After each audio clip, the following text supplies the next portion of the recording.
Hello दोस्तों। अगर आप लोग भी इंडियन आर्मी में लेफ्टिनेंट कर्नल या ब्रिगेडियर के पोस्ट पर एंट्री करना चाहते हैं तो आपके लिए एक मौका आ चुका है।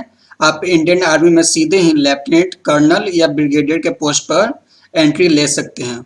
उसके लिए जो जॉब आई है उसका नाम है इंडियन आर्मी 10+2 TS46 एंट्री।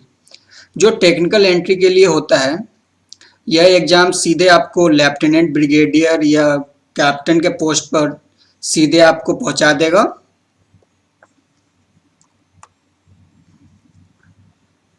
तो इसके अब डेट की बात कर लेते हैं। इसका जो बिगन डेट है, जो अप्लाई करने का पहली तारीख थी वो 7 अक्टूबर था एंड जो लास्ट डेट है वो 8 नवंबर है। तो जल्दी से जल्दी आप इसे ऑनलाइन मोड से अप्लाई कर सकते हैं।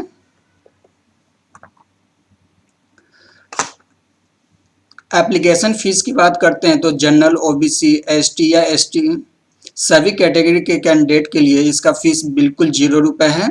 सो आप केवल आपको इंडियन आर्मी के वेबसाइट पर जाकर विजिट करना है और वहां पर जाकर आपको अप्लाई करना है। इसके लिए कोई आपको एक्स्ट्रा चार्ज देने की जरूरत नहीं है। सबसे मेन क्राइटेरिया यहाँ पर आपको आता है एलिजिबिलिटी, फॉर्म को भर सकते हैं या नहीं। तो सबसे पहले एलिजिबिलिटी जो आती है वो जेई मेंस का एग्जाम में आपको अपीयर्ड होना चाहिए, क्योंकि जब आप फॉर्म फिल करने जाओगे तो वहाँ पे आपको जेई मेंस का AIR रैंक मांगा जाएगा।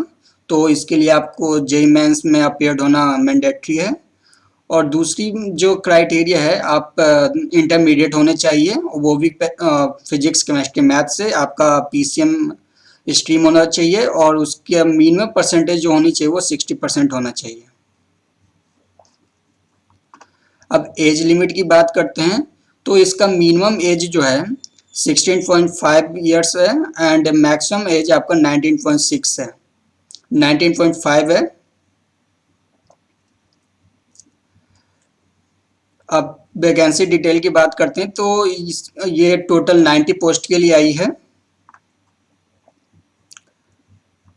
अब पेमेंट एंड अलाउंस की बात करते हैं तो ये काफ़ी हाईली पेड जॉब है, जिसमें आपको लेफ्टिनेंट के पोस्ट पे आपको 56,000 से 170,000 तक आपको मिलेगा। कैप्टन के पोस्ट पे आपको 61,000 से 190,000 के अबाउट मिलेगा आपको। ऐसे यहाँ पे सारे पोस्ट दे रखे हैं, जैसे मेजर के पोस्ट पे आपको यहाँ पे आपको 70,000 और 2 लाख के बीच में आपको मिलेगा।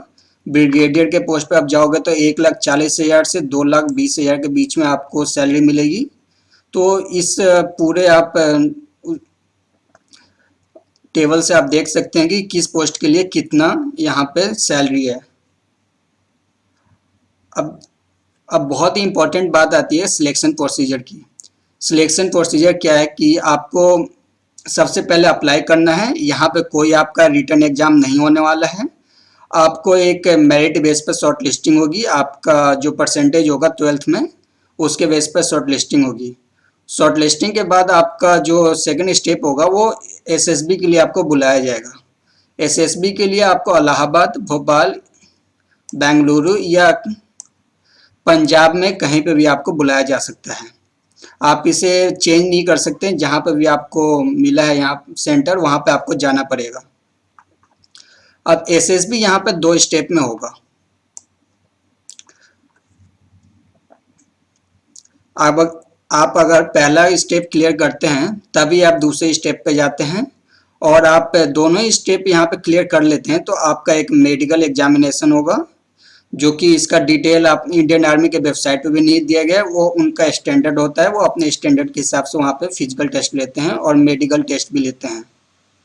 अब सिलेबस की बात करते हैं तो जैसे कि मैंने बताया कि इसका कोई एग्जाम नहीं होने वाला है। सीधे आपको यहाँ पे शॉर्ट लिस्टिंग किया जाएगा आपके 12th के मार्क्स और जेईई मेंस के रैंक के आधार पर। उसके बाद आपको एसएसबी के लिए बुलाया जाएगा। इस वीडियो को देखने के लिए धन्यवाद। अगर आप जॉब से रिलेटेड और भी वीडियो चाहते हैं तो इस चैनल को सब्सक्राइब करें।